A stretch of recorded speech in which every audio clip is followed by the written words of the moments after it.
好，歡迎大家嚟到今日警方嘅記者會啊！咁啊，喺今日開始前咧，首先我介紹一下今日嘅幾位講者先。咁首先大家嘅中間偏右方咧，咁就係我哋嘅警察公共關係科總警司謝振中先生。咁而喺阿謝 Sir 嘅右手邊咧，咁就係有組織罪案及三合會調查科高級警司李桂華先生。咁而喺阿謝 Sir 嘅左手邊咧，咁就係我哋警察公共關係科高級警司江永祥先生。咁而喺阿江 Sir 嘅左手邊咧，咁就係我哋行動科嘅高級警司汪威信先生。咁啊，今日除咗我哋警方嘅代表之外咧，亦都有消防處嘅代表嘅。咁喺大家嘅左手邊嗰度咧，咁首先就係消防處副消防總長總部陳慶勇先生。另外一位就係消防處副救護總長曾文霞女士。咁啊，稍後呢幾位會先後發言嘅。咁啊，跟住就會有個問題時間。咁啊，每位記者麻煩舉手發問，同埋跟住講出你哋自己來自邊個傳媒機構嘅。咁啊，最多係發問3題。咁啊，事不宜遲啦，我將個時間交俾記者。好，各位過去週末呢，暴徒再度大肆破壞香港唔同地區嘅鐵路設施，警署縱火同埋堵塞馬路，攻擊警務人員，危害市民嘅生命財產。今日嘅記者會呢，我會先講一講關於呢啲暴亂嘅情況，警方喺行動現場處理暴力示威者嘅一啲難處，同埋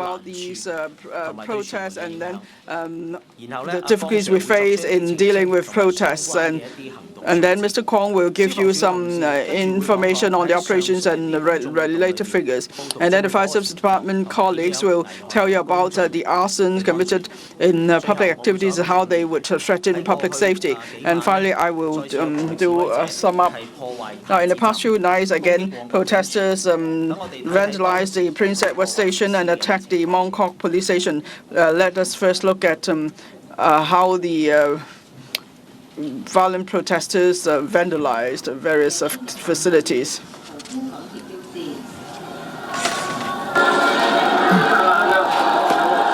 挨晚已經關閉嘅太子站，其中一個出入口嘅鐵閘遭到破壞，有人入到去站入面，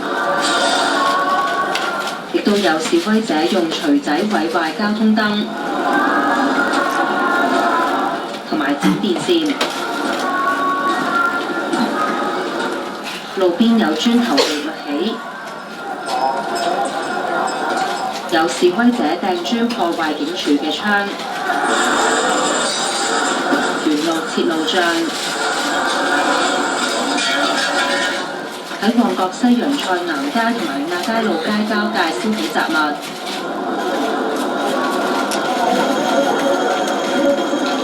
界有人倒波子喺地上面。又有人將液體倒喺雜物上，之後用火槍點火。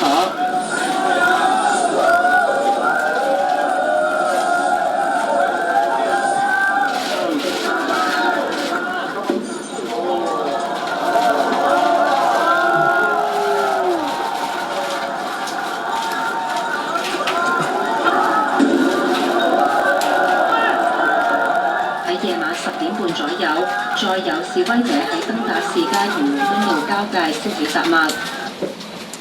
呢一段呢係。In this footage, well, these were footages from last Friday night. We saw protesters climbing up the entrance of the Prince Edward Station. They sprayed gravity, and gravity destroyed a logo of the MTR. And then, although the Prince Edward Station was closed, someone prized open the gate and went into the station to vandalize the station. And then people dug up bricks and cut off wires. They threw bricks at Mong Kok Station. They also poured marbles on the ground. At many locations in Mong Kok, arsons were committed. Violent protesters lit up miscellaneous items of lighter gun, and they also poured inflammable liquid to speed up the fire. And then explosions were heard repeatedly. And then on Saturday night, protesters knew there was the injunction order in effect. Still, they tried to charge at the Hong Kong International Airport because they wanted to paralyze the operations of our airport. Now, please take a look at this footage.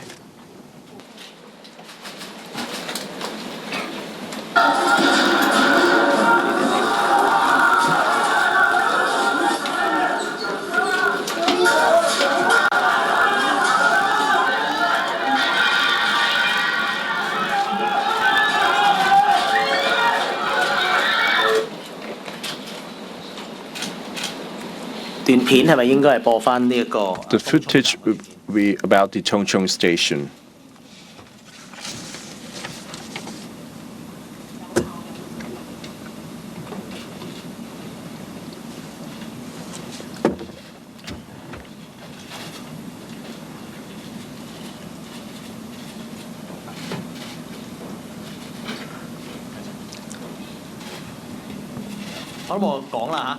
I'll just say it aloud. The violent protesters have vandalized the Tongchong station, and some of the protesters have heckling the police officers at the station and obstructing the roads in the district and hurling hard objects at police officers. On Saturday night, and more violent protesters attacking the Mong Kok police station on 8th time in a row, using laser pointers pointing at officers and hurling hard objects at them, and using miscellaneous objects as roadblocks and set them alight, endangering public safety and destroying social order and affecting public services and neglecting the needs of the members of the public.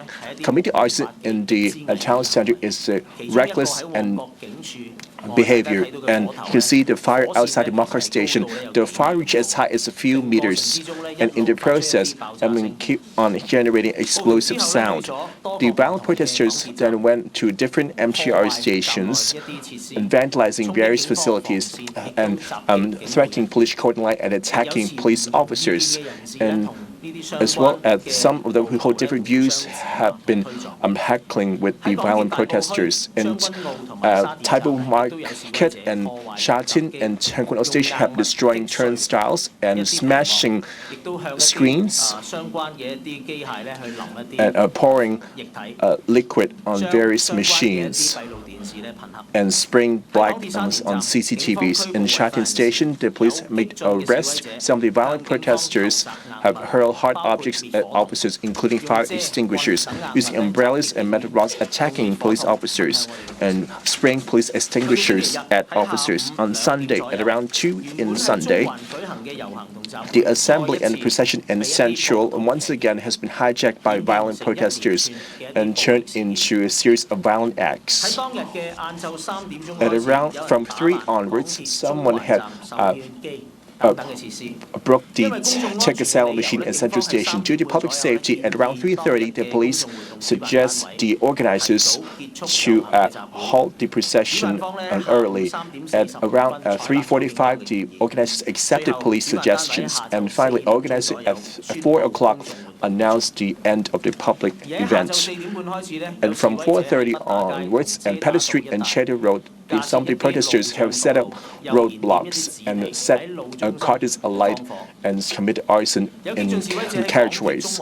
Some of the violent protesters are vandalizing outside MTR exits and smashing the glass panels outside of MTR exits, hurling hard objects at police officers, and committed arson in various locations in Central, including outside MTR exits. The fire reached as high as 2 meters.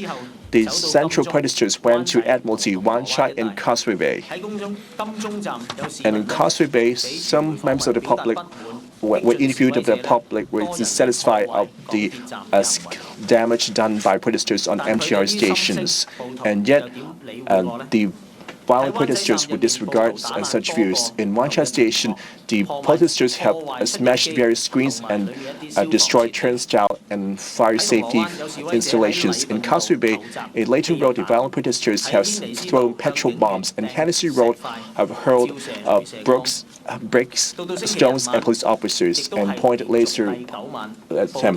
And on 9th time, once again, the Mong Kok police stations was attacked, hurling bricks and using rubbish bins and missile objects to set up roadblocks, and using laser pointers and pointing at police officers inside the district and vandalizing the MTR exits. And the police officers have used appropriate force to disperse protesters. From Central to Admiralty, Wan Chai to Causeway Bay, and to Prince Edward and Mong Kok's Whampoa stations, the protesters started from joining a public procession, which turned into a violent and brick hurling and petrol bombs hurling acts. Some protesters have broke glass panel MTR exits and committed arson. As we see once again, even though the police have tried to assist for a peaceful procession of the public event, And yet, the violence, radical protesters have unleashed the violence and hijacked these public events and destroyed the Hong Kong we love and threatening the life and property of the public and disrupting public order. In view of this, the police have a duty and the competence to stop the violence and turmoil to restore the peace. And we can see what happened on Sunday.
As you can see from the footage, for the past period, the acts of the violent protesters is getting more radical and getting more violent, and the work of the frontline police officers is getting more risky.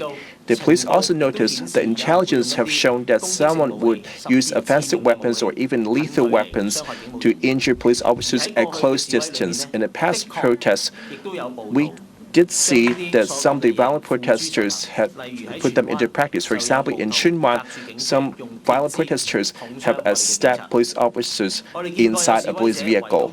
And we can see protesters besieging police officers, hurling hard objects, spraying fire extinguishers. Some protesters even snatched the arrested after the police made the arrest, and some of the protesters even attacked police officers attempt to snatch the gun from them.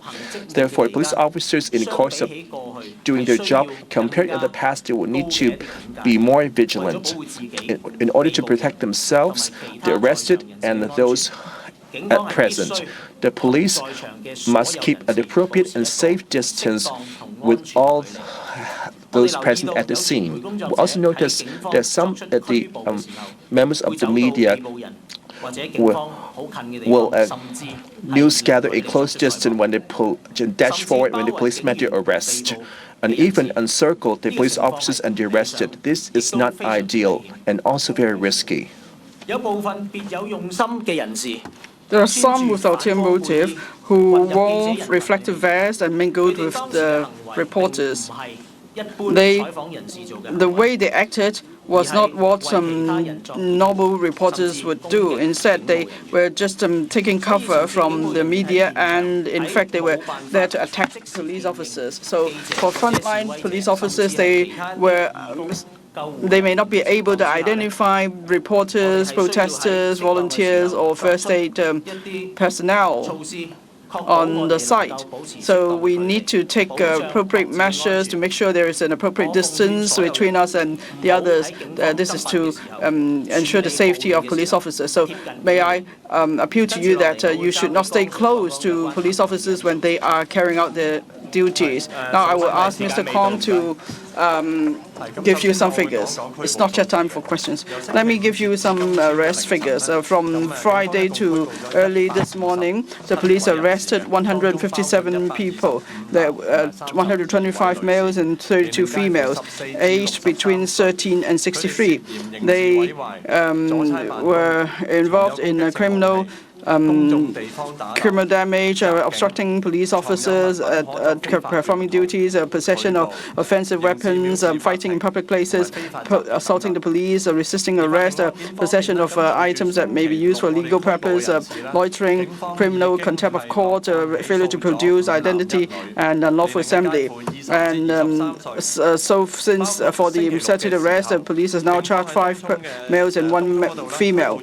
On Saturday, the police arrested a woman in Tung Chung. She's been charged with assaulting the police. And this afternoon, she made her court appearance at the West Kowloon Magistracy. And then on Saturday night, the police arrested a man near the footbridge at Sai Yi Street. Petrol bombs and lighters were found on him. He's been charged with possession of offensive weapons. The case has gone before the Kowloon City Magistracy this afternoon.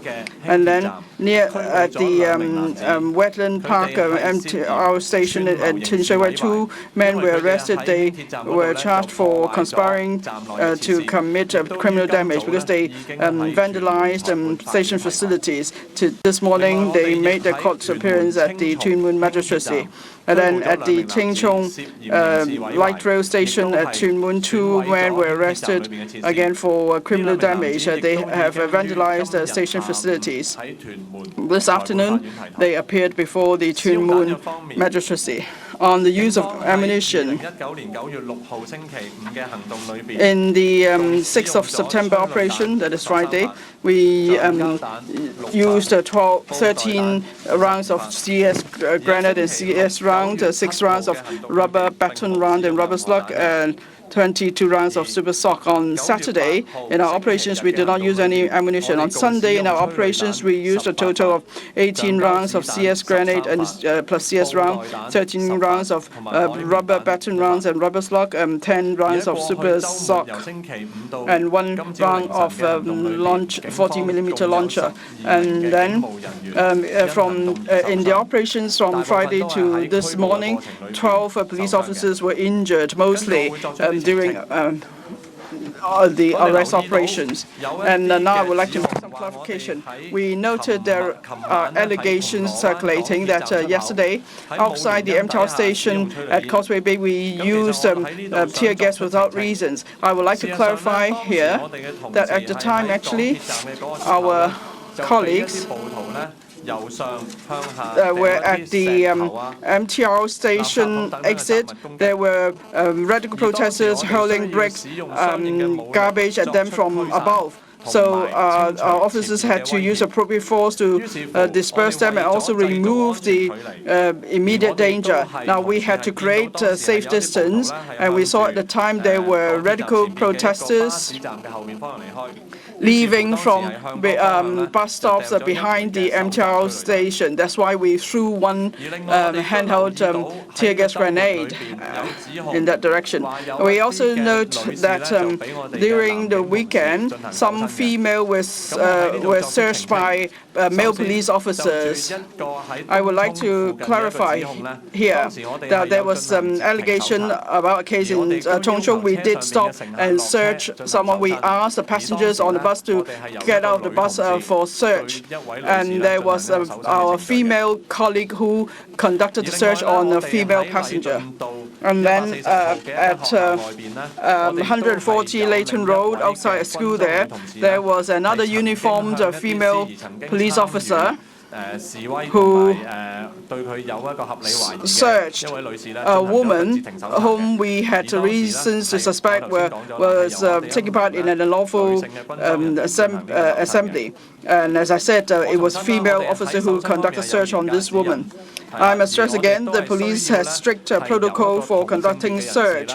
The search must be done by a police officer in the same gender as the person being searched. We also note that there's news circulating that some protesters were just staying at the scene of the protest. They did not take part in the protest. They were just yelling on site, and so they did not commit any criminal offense. I would like to refer you to the sections on riot in the Public Order Ordinance, Cap 25. In Section 19 of the ordinance states that when any person taking part in an assembly, which is an unlawful assembly by virtue of Section 18, bracket 1, commits a breach of the peace, the assembly is a riot, and the persons assembled are riotously assembled. And then in Section 18 of the same ordinance, it also states clearly what is meant by a lawful assembly. That is, when 3 or more persons assemble together, conduct themselves in a disorderly, intimidating, insulting, or provocative manner, intended or likely to cause any person reasonably to fear that the persons so assembled will commit a breach of the peace or will by such conduct provoke other persons to commit a breach of the peace, they are an unlawful assembly. Put simply, in accordance with the definition of the law, at a place where there is a riot, people who assemble there could have committed the riot offense. Now, the way the person is dressed, the gear on that person, or the explanations for that person to be at the site at the time would, of course, be taken into consideration. But as to whether a person is considered to have to take part in a riot, well, this may not be directly relevant. We also note that yesterday, Sunday, that is, the protest activities stretched from Central to MOT, Wan Chai, and Causeway Bay. Now, many shops in these areas had all their roller shutters down because they knew people were going to come near to them. And so on that day, there were some real residents, and including tourists, where as soon as they saw this, they already left the site as soon as possible. But then there were people still staying around. They disregarded our warning. They just stayed there and shouted. We saw there were many protesters blocking roads illegally. Some actually set a fire and hurled petrol bombs. These are acts to breach public peace. And when someone breached public peace, then the police has no choice but to disperse the crowd and to make arrests. And for those assembling at the site, there is a chance that they may be injured. And by staying on site, they could be arrested too.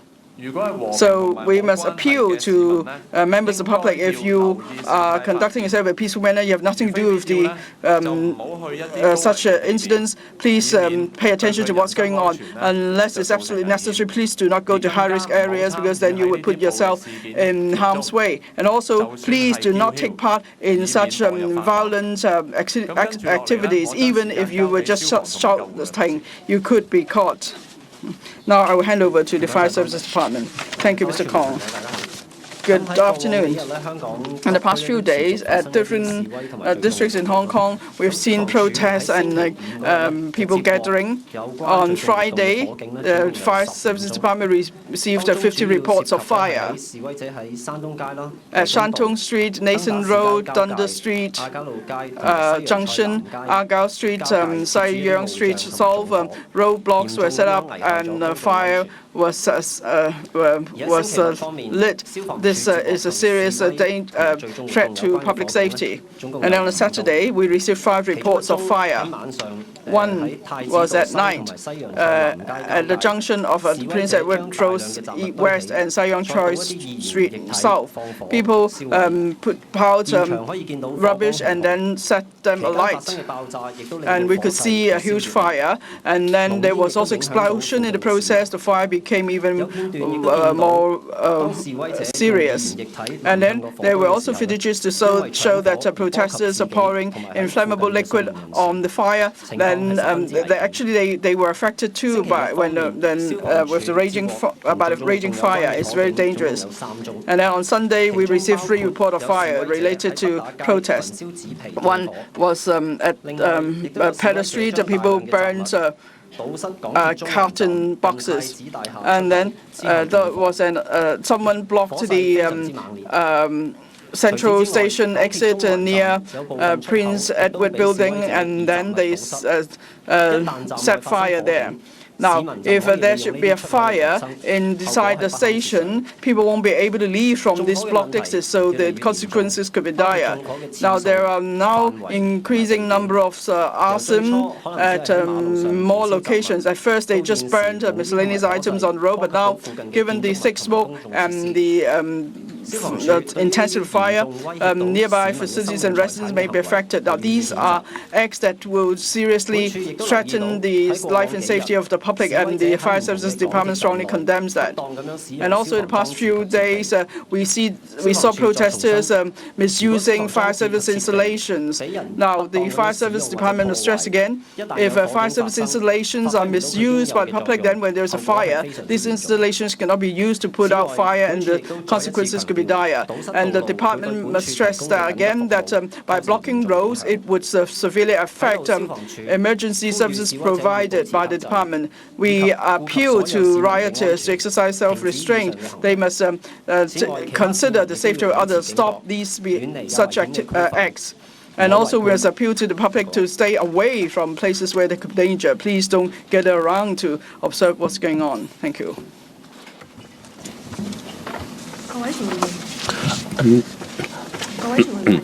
Dear friends and media, good afternoon.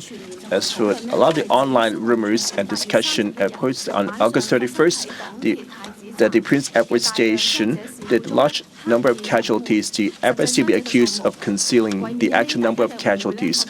To avoid misunderstanding, I wish to make the clarifications. The FSD on August 31st at around 11:05 have received a report that claimed that the Prince Edward Station there are multiple injuries, and we have received two other calls for help. The first ambulance arrived at 11:17 at the scene. When our paramedics arrived at the scene, the Prince Edward Island station gates have been shuttered. Therefore, the ambulance commander have coordinated with the police and the MTR at 11:31 from exit B1 have entered the station. And other paramedics have set up a large-scale triage point outside the exits. When the field commander entered the station, it was found that at the station there are dozens of members of the public and some police officers and firemen, which was chaotic. The field commander, upon assessing the number of casualties, the casualties not only be scattered different locations on the platform, and their locations have also shifted, which posed challenges to counting the actual number. Upon initial counting, the field commander found that there were around 10 casualties, which report to the command center for the initial results for arrangements. And the backup of the Prince Edward Station have using an exit with elevators to enter the station. The ambulance men have done some initial treatment and triage and concentrate at a single location. The field commander once again recounted the number of injured and confirmed there were a number of 7 injuries to persons need to go for hospital treatment. So this corrected report was sent to the FSD command center.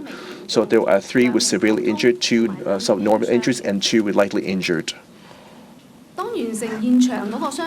Upon treating the injured at the scene, the field commander had reported to the policeman at the scene that the injured would need to be sent to hospital ASAP and have coordinated the transport of the injured with the police at the scene. And police have assessed the situation outside the station as unideal. It was not suitable for them to be taken out there. And based on police suggestions, and using a special train MTR to transport the 7 injured to the Lai Chi Kok station, and were picked up by the ambulance there to Ming Oi and Princess Margaret Hospital. Online rumors pointed out that on August 21st, the FSD had deliberately concealed the actual number of casualties.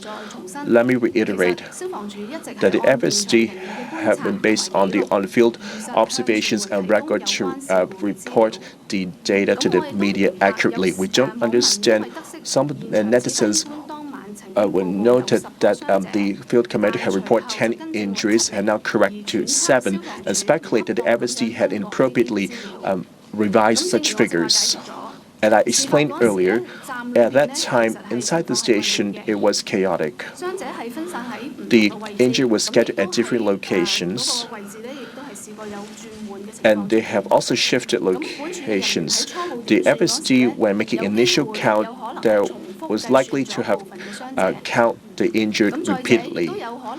And furthermore, upon initial counting, when the ambulance commander reconfirmed the numbers, they did not say they would need a treatment that would lead to the eventual count and the initial count to be different.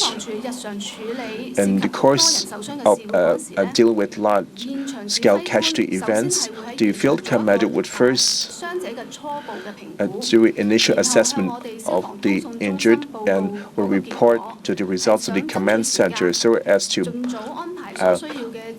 shorten the time to arrange the logistics and ambulance to enhance the efficiency.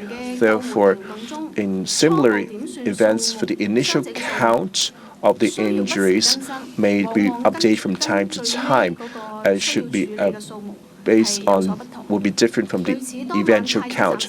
As for the Prince Edward event, we need to have adjusted the number of injuries will occurred frequently.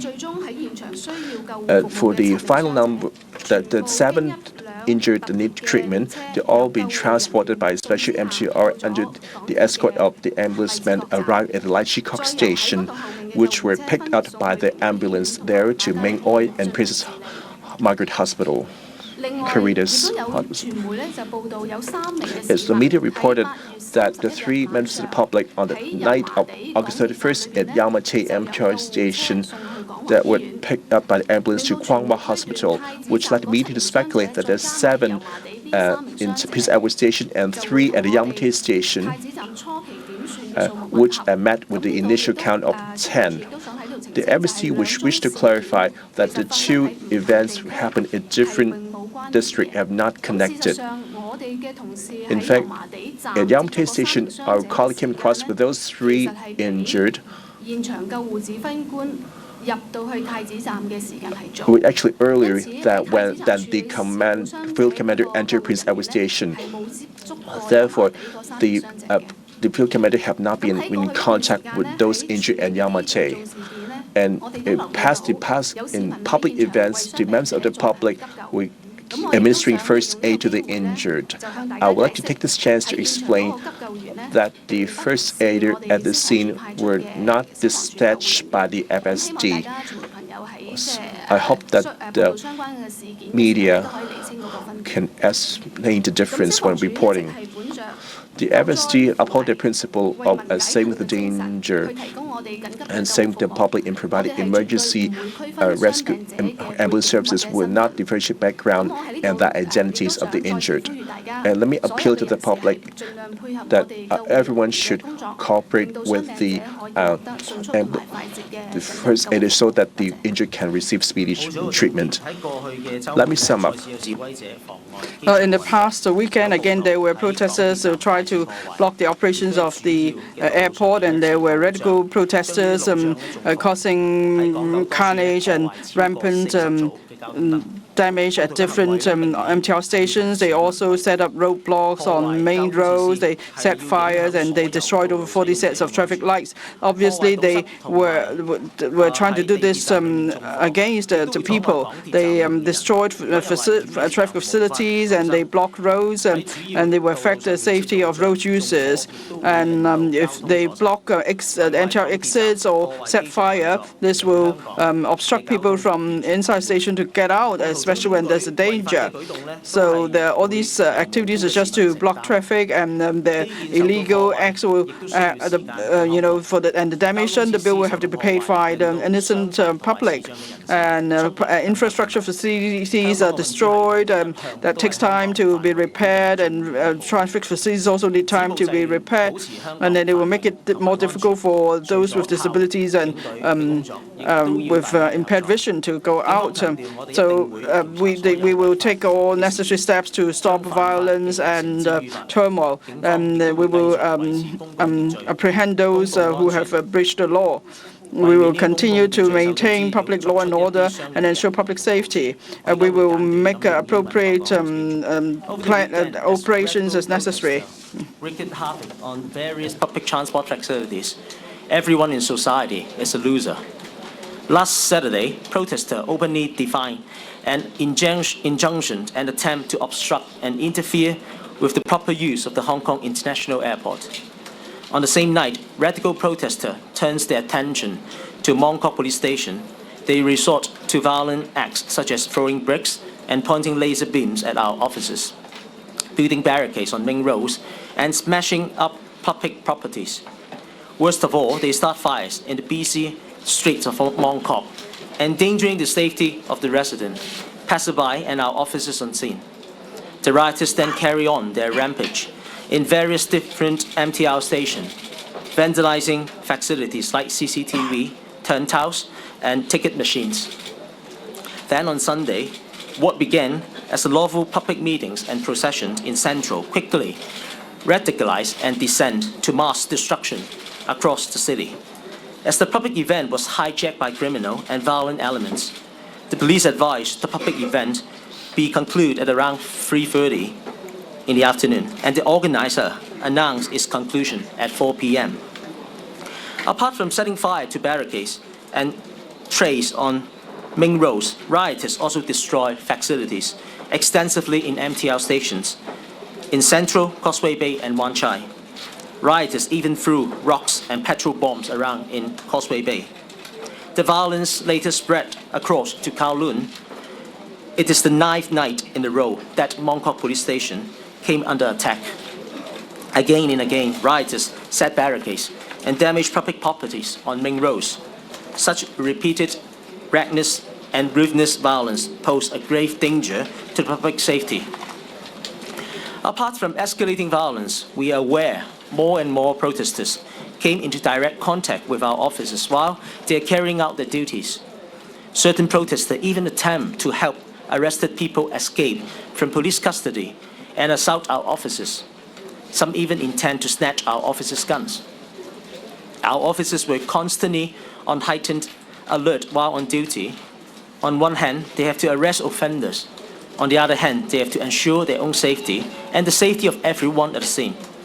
We have come to the point where it is necessary for our frontline officers to have a safe distance with other people on protest sites. During protests, when we are conducting dispersal operation, some reporters may stand in the way of our cordons as our officers are advancing through. There are also occasions when radical protesters threw petrol bombs and offensive weapons at police cordon, hitting reporters who stood in between. It is very dangerous for reporters to stand between police and protesters. And during violent incidents, it is indeed very difficult for our officers to distinguish between genuine reporters and protesters, or protesters who disguise as reporters.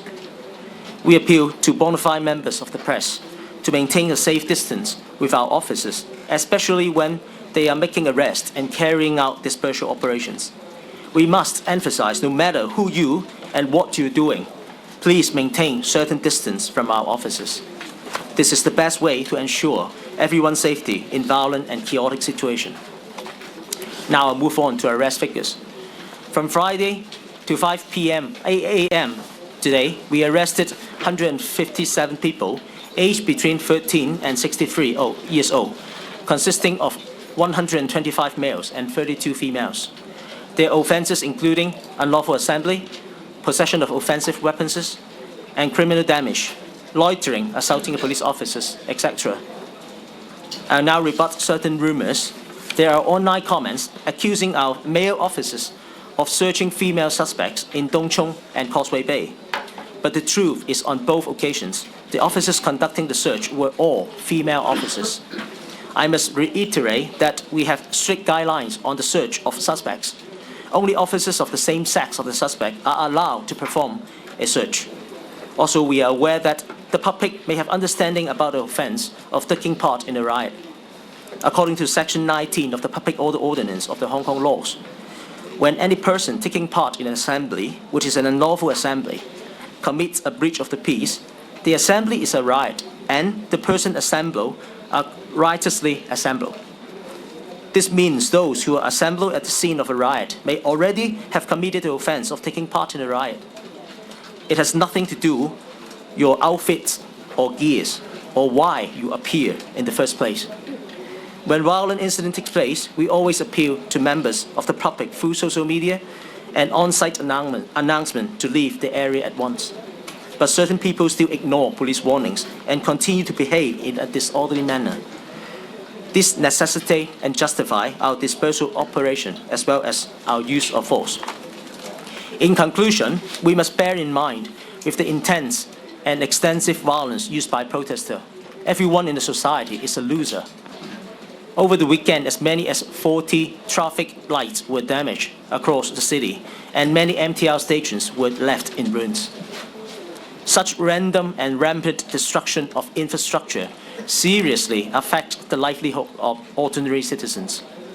Please also spare some thought for the vulnerable groups like the disabled and people in wheelchairs who are innocent victims suffering in silence.